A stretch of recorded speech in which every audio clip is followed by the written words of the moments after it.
Shalom la gente, que abuelos bendigan el nombre de Yeshua. Para hoy tengo el placer de anunciarles de que vamos a comenzar con un libro nuevo. Ya terminamos los libros de Reyes, primero de Reyes y segundo de Reyes, bendito sea Yahweh. Y debido a eso, entonces ahora vamos a leer Daniel, el profeta Daniel. Recordemos que nosotros estamos leyendo un libro del mal llamado Antiguo Testamento y uno del mal llamado Nuevo Testamento. Eso es para darle variedad a los estudios, al canal también, y para tener frescos ambos libros. Bueno, antes de comenzar, quiero decirles varias cosas. Recordemos que en esta época, Daniel el profeta, como introducción, él está viviendo lo que fue el segundo exilio. Hubieron varios exilios. Este exilio fue babilónico, el cual lo cometió Nabucodonosor, pero todo con autoridad de Yahweh. Yahweh está castigando a su pueblo Israel, especialmente a la tribu de Yahudá, expulsándolos de su tierra, destruyendo el templo, llevándose todas las riquezas, llevándose a sus mejores hombres en el sentido de intelectual, se llevó a los mejores hombres y también a los soldados y dejó a los pobres de la tierra atendiendo a la tierra. Esos fueron los que se salvaron de este exilio. Pero sí los obligó a darles tributo, por supuesto. La historia la podemos ver en el libro de Reyes, así más específica, cuáles fueron los reyes, cuáles fueron las causas, por qué fue que fueron echados, qué fue lo que hicieron los reyes para enojar tanto a Nabucodonosor, porque Nabucodonosor entró por primera vez, pero tuvo clemencia, pero la segunda vez no, porque los reyes de Yahudá se opusieron a él, y al oponerse a él se opusieron a la voluntad de Yahweh, que era esta, que era servir a Nabucodonosor en ese momento bíblico debido al pecado. Entonces fueron expulsados y llevados como esclavos a Babilonia. Algo que vamos a leer también va a ser una nota al comienzo de esta Biblia que yo estoy utilizando, que se llama Biblia Kadosh, que es una Biblia gratuita que se puede encontrar por internet, la cual nos menciona que hay varios textos o pasajes sobre Daniel que no están en otras Biblias. ¿Por qué estos textos no están en otras Biblias? Porque resulta que estos textos son griegos y son posteriores. O sea, estos textos sobre Daniel es muy posible que sean falsos, que alguien más los metió. Hablemos de algún judío ortodoxo, hablemos que sea una historia entre rabinos. Ustedes saben que el rabinato se inventa historias y las intenta meter dentro del canon, así como han hecho con la Kabbalah y con el Talmud, que son libros que constantemente les digo que no lean, que no participen, que no hagan oraciones judías, que no hagan tradición judía. Estos libros los vamos a leer aún así. Uno se llama Susana, que es la historia de una mujer. Otro se llama El libro del dragón, curioso nombre. El tercero se llama Bel y también contiene la oración de Azarías. Bueno, vamos a comenzar así con esta nota y esta introducción que obviamente no viene dentro del texto. Dice así, en esta versión se incluyen porciones que faltan en la mayoría de las versiones, a saber, el prefacio o el prólogo 3, 24 y 90. En el capítulo 13 son la de Lord Beton. Nota para E. Soward. En la versión para E. Soward de este módulo, por compatibilidad con la mayoría de las versiones, el prefacio y el capítulo 13 y 14 respectivamente. Bueno, ahora vamos a comenzar en el 1. Dice así, en el cuarto año del reinado de Jehoiaquín, rey de Yahudá, Nebuchadnezzar, rey de Babel, vino a Jerusalén y la sitió. Este rey Jehoiaquín, por si no se acuerdan, les pongo la imagen. Él es un rey marioneta. Este lo puso Nabucodonosor al propio para tener dominado el pueblo. Y Yahweh le entregó a Jehoiaquín, rey de Yahudá, a él, junto con algunos de los utensilios de la casa de Elohim. Él se los llevó a la tierra de Sinar, a la casa de su Dios, y puso los utensilios en la casa del almacén de su Dios. Nabucodonosor, tomó cosas de la casa de Yahweh, utensilios, y los puso como ofrenda al Dios de él. ¿Cuál era este Dios? Se dice que era Marduk, aunque también en Babilonia era la religión del zoroastrismo el que tenía más influencia. Este zoroastrismo hay un, como decir, un profeta o un dios que se llama Zoroastro. También se adoraba a este Zoroastro como un profeta. Este Zoroastro se suponía que hizo muchas cosas antes que Yahshua. O sea, se habla de él como que caminó sobre el agua, que multiplicó los peces, que resucitó a alguien de la muerte, que etcétera. ¿Verdad? Casi que la misma historia de Yahshua. Y muchas personas han flaqueado con su fe debido a este motivo. Yo estuve viendo a un profesor de universidad de otro país, no recuerdo cuál era, creo que era de Chile o francamente no recuerdo, y él hablaba sobre el zoroastrismo y la mentira del cristianismo, que los cristianos le habían copiado a Zoroastro porque Zoroastro fue primero. Y de hecho sí, la idea de Zoroastro fue primero, pero todas las cosas que hizo este Zoroastro fueron escritas 350 años después de la muerte del Mesías. Este estudioso, académico, profesor, se le olvidó mencionar de que todos los escritos sobre Zoroastro son muchísimo posteriores a la época tal cual, ¿verdad? A la época en la que sucedió todo ese asunto. Y debido a eso, pues automáticamente pues se descartan. O sea, es obvio que le están copiando a la Biblia las cosas y le están poniendo, de vez de Yahshua, le están poniendo el nombre de Zoroastro para quitarle protagonismo a Yahshua. Bueno, eso para que estén advertidos. Y sabemos que era Marduk, que realmente era el dios de Nabucodonosor, el que él adoraba, era este dios falso Marduk, el dios de Babilonia. Y dice que se llevó los utensilios a la casa de ese dios en Sinar, que es donde realmente Nabucodonosor atendía a la mayoría de sus asuntos o vivía más tiempo al año. Resulta que Nabucodonosor se trasladaba a diferentes sitios, depende del clima. Aunque la capital no era Sinar, era el lugar donde él más le gustaba pasar por el clima realmente. Y cuando había invierno, él se mudaba a otras zonas y así atendía a otros asuntos del reino porque el reino de Babilonia era muy grande. Ahora dice en el 3, el rey ordenó a Ashpenaz, el eunuco que servía como su oficial principal, traer al palacio algunos de los cautivos de los hijos de Israel, de la descendencia real y de los príncipes. Tenemos que Daniel no solamente era un profeta, sino que era descendiente real y podía ser uno de los príncipes de Israel. En Israel, aunque había rey, no había rey. O sea, el rey es Yahweh. El rey, como decir, el rey David se le considera príncipe. Realmente cuando Yahweh habla de David, no habla como el rey David, sino que lo llama su príncipe, no como rey, porque el rey es Yahweh nada más. Y eso es algo muy curioso de ver. Entonces Daniel viene de la descendencia real. No sabemos, y pues puede que tenga alguna vinculación con la descendencia de David, o sea príncipe, pero de una casa, llamémosle de alguna casa o de algún grupo aristocrático de Yahudá. Bueno, dice en el 4, tenían que ser jóvenes, sin defecto físico y hermosos en apariencia, instruidos en toda sabiduría, rápidos en aprender, familiarizados con la prudencia y que tuvieran capacidad para servir en el palacio del rey. Y él tenía que enseñarles el idioma y el aprendizaje de los Casdrín. ¿Qué es un Casdrín? Bueno, es un habitante en Babilonia, lo que se conoce como los caldeos. Tomemos en cuenta algo, el jefe de los eunucos tenía que buscar hombres jóvenes e instruidos, príncipes. Tenemos todos estos datos sobre Daniel, que era un joven instruido, que era un príncipe, que era hermoso en apariencia, que tenía que ser atractivo porque era una de las solicitudes que se pedía. Y lo peor de todo, lo iban a hacer eunuco. Si no era eunuco, lo iban a hacer eunuco, porque el jefe de los eunucos era el que tenía que atenderlos a ellos. Entonces, para el que sabe que es un eunuco, es una persona a la que le quitan sus partes íntimas. Es algo bastante horrible que hacían los pueblos paganos. ¿Para qué? Para que según ellos solo se concentraran en estudiar y en aprender y en enseñar.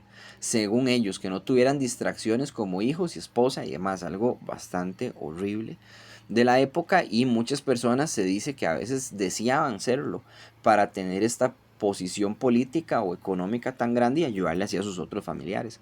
Pero bueno, francamente no creo que haya gente que realmente quisiera tenerlo, pero por desgracia entendemos que Daniel y sus otros compatriotas de Yahudá también eran eunucos.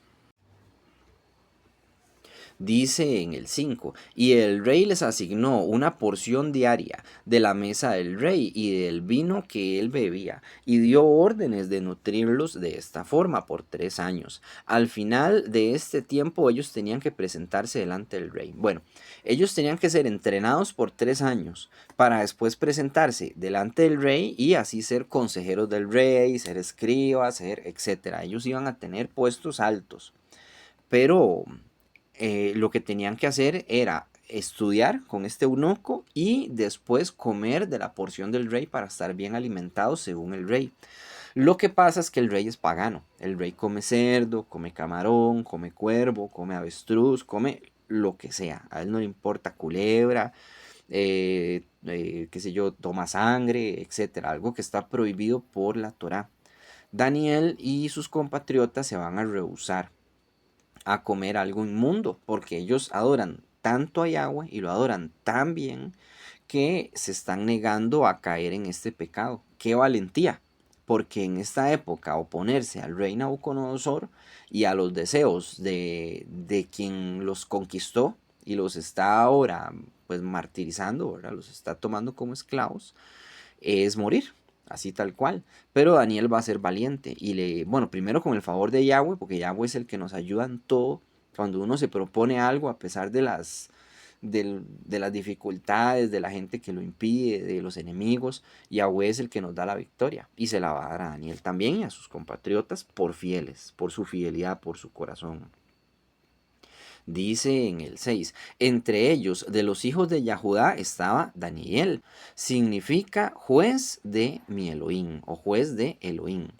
Yo que le estoy hablando ahorita, yo me llamo Daniel, pero el profeta que estamos leyendo no se llama Daniel, se llama Daniel. Así es como se pronuncia y se escribe correctamente. Daniel. Aquí te lo ponen como Daniel tal cual, ¿verdad? Como yo me llamo de la misma forma, pero no es correcto. Y la traducción del nombre sí es correcta, juez de Elohim. Dan viene de juez y él viene de Elohim. Así es como sabemos que no se dice Dios y no se dice él de Elohim. Eso es lo correcto en tantos nombres como que vamos a leer aquí, Misael también. Bueno, vamos a continuar. Dice Hanayá. Hanayá significa Yahweh ha favorecido. Vea cómo lo ponen aquí en esta Biblia entre paréntesis, que bueno, así nos ahorramos el tiempo de buscar el Strong o de buscar la etimología del nombre. Entonces, Hanayá significa Yahweh ha favorecido. Tenemos a Misael. ¿Quién como Elohim? Misael. Ahí tenemos el él al final. Y Azar-Ya, que significa Yahweh ayuda. Ahí está el ya de Yahweh. Lo ven al final para la gente que todavía tenga dudas de que si se llama Yahweh. Bueno, ahí está. Ahí está el ya en tantos nombres, no solo en ese, en muchísimos nombres. Dan testimonio del nombre de Yahweh. Dice en el 7, el jefe de los eunucos les dio otros nombres. A Daniel le dio el nombre de Belsasar, a quien Bel favorece. A Daniel le cambiaron el nombre, a todos les van a cambiar el nombre. Vamos a leerlo, dice. A Hanayá le puso Sadrach, el gran escriba. A Misael le puso Meisaj, huésped del rey. Y a Sarya a Abed-Negó, sirviente de Nebo. Vemos algo muy interesante. El rey, bueno, aquí tenemos que el eunuco, pero bueno, eso es una costumbre babilónica, cambiarle el nombre a las personas que han capturado. ¿Por qué? Porque si usted les cambia el nombre, usted les va a cambiar también su corazón, les va a cambiar también su Dios, les va a cambiar también sus costumbres, para que se adapte a las costumbres babilónicas. Le están poniendo un nombre babilónico que tiene que ver con dioses babilónicos. Vean a Daniel, le pusieron Belsasar, quien como Bel o Bel favorece. Bel es un término babilónico que significa señor, así tal cual, pero se refiere a Marduk. Y él no adora a ese dios, pero le pusieron ese nombre. Algo pues bastante incómodo, pero vemos que Daniel siempre firma como Daniel. Él nunca firma como Belsasar porque él nunca se transformó en un siervo de esos dioses, ni en un siervo de Babilonia. Él siempre fue israelita a pesar de que saliera de Israel y estuviese eunuco y estuviese preso en Babilonia. Y así pasó con los demás. Este Sadrach, el gran escriba, Ameisac, huésped del rey, y este Abed-Negó, que significa sirviente de Nebo. Nebo, otro rey también, perdón, otro dios. Entonces igual, y querían quitarle su identidad. Cuando un reino ataca a otro reino y quiere quitarle su identidad, le despedaza sus templos, le despedaza su idioma, que eso fue lo que sucedió con Roma, cuando entró Roma a invadir ya Judá y a despedazar el templo, despedazaron el templo, despedazaron todos los textos en hebreo, todas las letras hebreas que encontraban, todo lo despedazaban, todo lo quemaban, entre eso la Torá, entre esos, yo voy a decirlo así, el Nuevo Testamento, pero en hebreo lo despedazaron, y por eso solo lo obtenemos en griego. Y por eso este texto de Daniel es tan rechazado. Estos textos que les voy a leer más adelante, ¿verdad? Los que están al puro final. Y dicen que no son reales porque son textos del mal llamado Antiguo Testamento, pero que están en griego, entonces no los aceptan. Y es posible que no estén bien, pero aún así los vamos a leer y los vamos a estudiar, pero ya cuando lleguemos en su momento. Vamos en el 8, dice así, pero Daniel puso en su corazón no profanarse con la mesa del rey, ni con el vino de su bebida. Así que pidió al jefe de los eunucos que lo excusara de profanarse así. O sea, él explicó que él no quería comer comida inmunda y dijo, discúlpeme, pero yo no voy a comer eso. Elohim causó que el jefe de los eunucos tuviera gracia y favor hacia Daniel, hacia Daniel. Esta gracia viene de Yahweh. Este favor del Todopoderoso no es del eunuco, sino es de Yahweh que se lo está permitiendo, ¿verdad? Que le está dando la oportunidad a Daniel de demostrar de que comer kosher es saludable. Pero él va a sobrepasar eso de comer kosher, solo va a comer verduras, porque él no va a saber si las demás carnes que le están dando de dónde provienen. Entonces prefiere comer solo verdura. Dice en el 10. Sin embargo, el jefe de los eunucos dijo a Daniel, tengo temor del Señor el rey. Después de todo, él les ha señalado su carne y su bebida. Así que si él fuera a verlos a ustedes, jóvenes lúgubres, en comparación a los otros jóvenes, sus iguales, ustedes estarían poniendo mi propia cabeza en peligro del rey. El eunuco está diciendo, vea, a mí no me importa darles verduras, pero lo que pasa es que si el rey viene y los ve a ustedes más flacos y más feos que los otros que están comiendo carne y están tomando el vino de él y demás, entonces eso va a producir que el rey quiera matarme a mí por haberlo desobedecido. Dice en el 11. Entonces Daniel dijo a Melchad, a quien el jefe de los eunucos había puesto a cargo de Daniel, Hanayá, Misael y Azarya. Por favor, prueba un experimento en tus sirvientes por 10 días, que solo nos den legumbres para comer y agua para beber. En el 13. Entonces vean cómo lucimos y nos compararán con los jóvenes que comen a la mesa del rey. Entonces traten con sus sirvientes de acuerdo a lo que vean. O sea, Daniel le está proponiendo un experimento. Le está diciendo, solo por 10 días, déjenos comer solo legumbres y tomar agua. Si nosotros nos vemos más hermosos que los otros jóvenes, entonces ahí sí le voy a dar la razón y vamos a comer lo que usted diga. Pero si no, entonces nos van a permitir seguir con esta dieta. Él accedió a hacer como ellos habían pedido y les dio un plazo de prueba por 10 días. Al final de los 10 días, sus semblantes lucían mejor y más robustos que todos los jóvenes que estaban comiendo a la mesa. Bueno, aquí Yahweh le dio el favor a Daniel y a sus 3 amigos, a sus 3 compatriotas, para que no se viesen para que se viesen mejor que los demás. Y entonces esto le permitió a ellos hacer la Torá. ¿En qué sentido? En no comer cosa inmunda. Ahora, hay que tomar en cuenta algo. Hay personas que toman este texto para decir que uno debería ser vegetariano. Y es más, a mí me lo han dicho. Usted se llama igual que el vegetariano que de Daniel, digamos, Daniel el profeta, y usted debería ser vegetariano y no debería comer carne porque eso no es apto o no es correcto a los ojos de Yahweh. Falso. Aquí tenemos un experimento que está haciendo Daniel con sus amigos. No significa que no volvió a comer carne en su vida nunca más. Eso no dice el texto. Simplemente ellos estaban comiendo así para no comer de las inmundicias de la carne que preparaba el rey y les servía a ellos. Eso es todo. Pero no es que la Torá exija que uno tenga que ser vegetariano. Al contrario, más bien la Torá pide que usted coma carne. Vean que para la fiesta de Pesaj hay que sacrificar un cordero y comer del cordero. Entonces no está prohibida la carne para la gente que dice eso. Y otra cosa, Yahweh estableció animales para comer, cuáles sí se pueden comer y cuáles no. Si hay que ser vegetariano, ¿por qué Yahweh permite, para qué estableció animales para comer? O sea, es que es lógico, ¿verdad? Es uno más uno, está muy sencillo. Aparte que una dieta solo de vegetales no es saludable. Para el que sepa, que sea vegetariano, eso no está bien. Eso a veces pues les hace falta ciertas proteínas para los músculos, para los huesos, para cosas, hasta para el cerebro, cosas que el cuerpo necesita.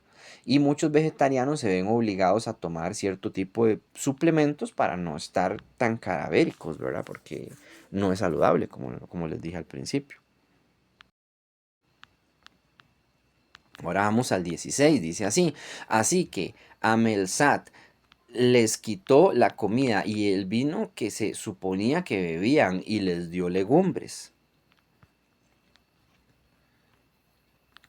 En el 17. Y en cuanto a estos cuatro jóvenes, Elohim les había dado entendimiento y prudencia en todos los aspectos del aprendizaje y sabiduría. Además, Daniel tenía entendimiento en todo tipo de visiones y sueños. O sea, Daniel era profeta, tenía la capacidad de entender sueños y visiones, a diferencia de sus compatriotas que sí, eran muy inteligentes, pero no tenían esta habilidad.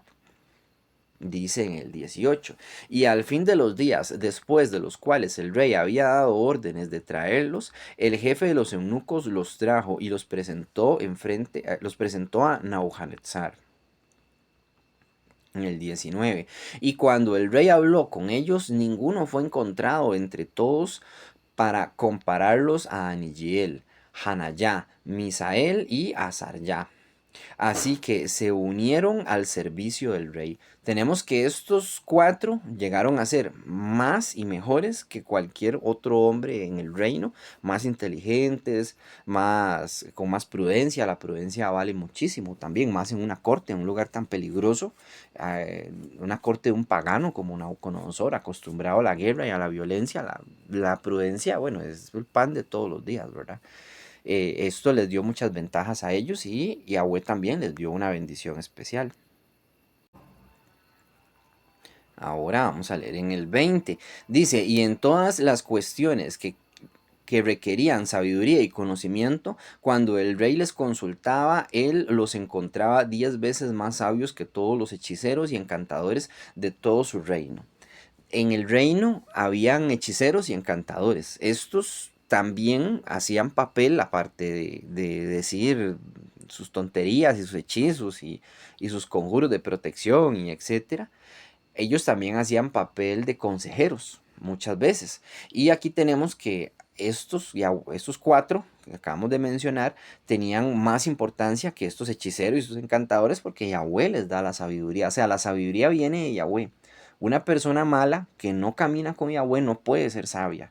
No es que nunca diga nada bueno. O sea, puede decir algo bueno, puede hasta dar un buen consejo de vez en cuando. Pero sabio no. Una persona sabia da siempre un buen consejo. Una persona sabia siempre actúa bien. Y una persona sabia busca del Padre, busca de Yahweh, le obedece, hace sus mandamientos. No los rechaza los mandamientos. Porque la sabiduría viene del Padre, tal cual, y se la da solamente a sus hijos.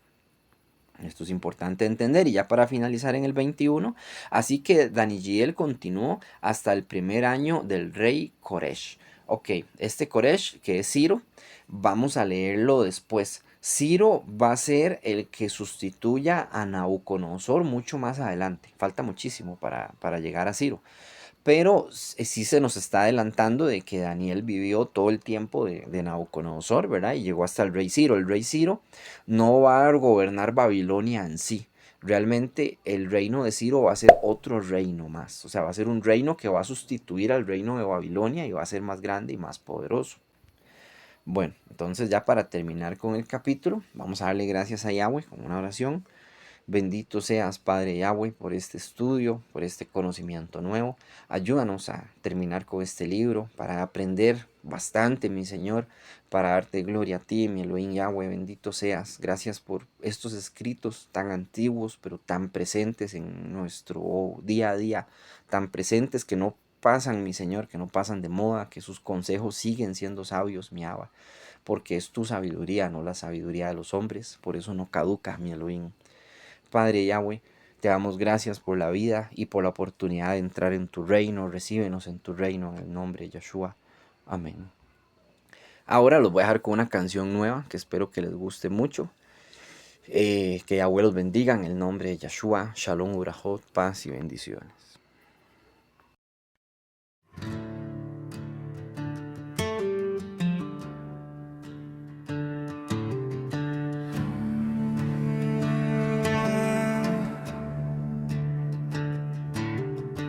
Gime la tierra por la maldad,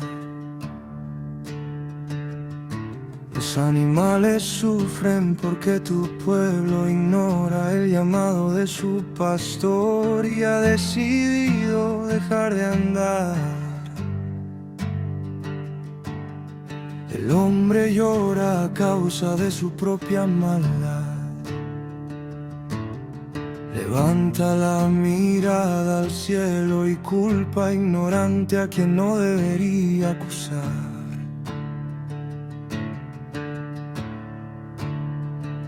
Oh Elohim, ¿por qué nos es tan difícil actuar según tu voluntad?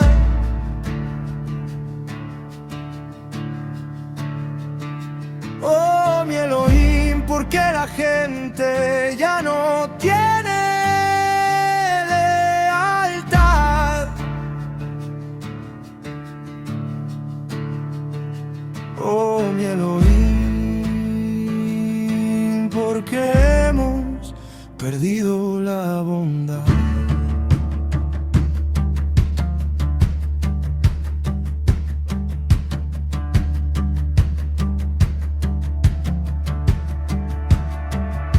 Gime el mar, gimen las olas que revientan en la costa y al hacerlo parecen hablar. Gime el corazón del hombre y se detiene de pronto en su lugar.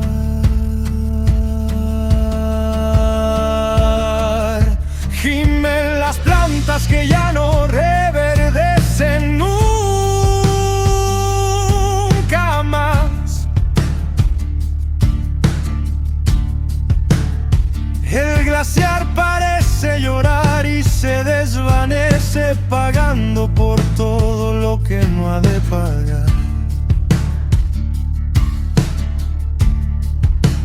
Hijos de Adán, ¿cuándo van a asimilar que todo lo malo no pasa al azar? El mundo inhala profundo y constante el smog frustrante de la muchedumbre poco observante de tu Torah, y en bloque se derrumba hasta la última cordillera de este hermoso lugar. Tras los montes se apaga una menorá.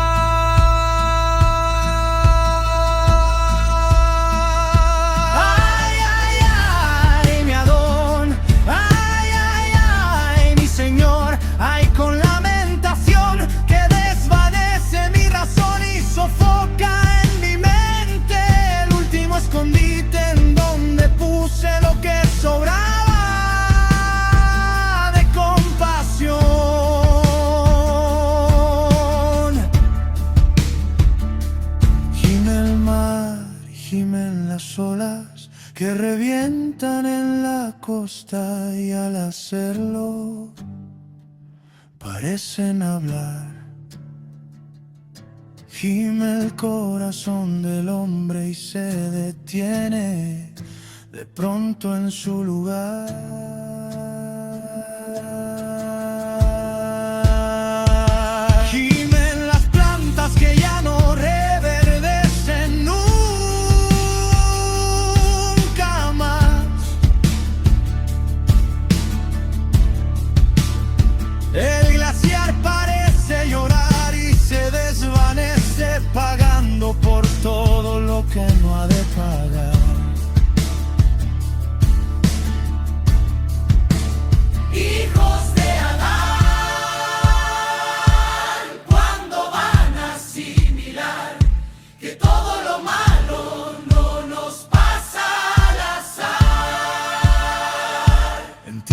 aquel que no hace la Torá, como Sodoma y Gomorra, a determinar.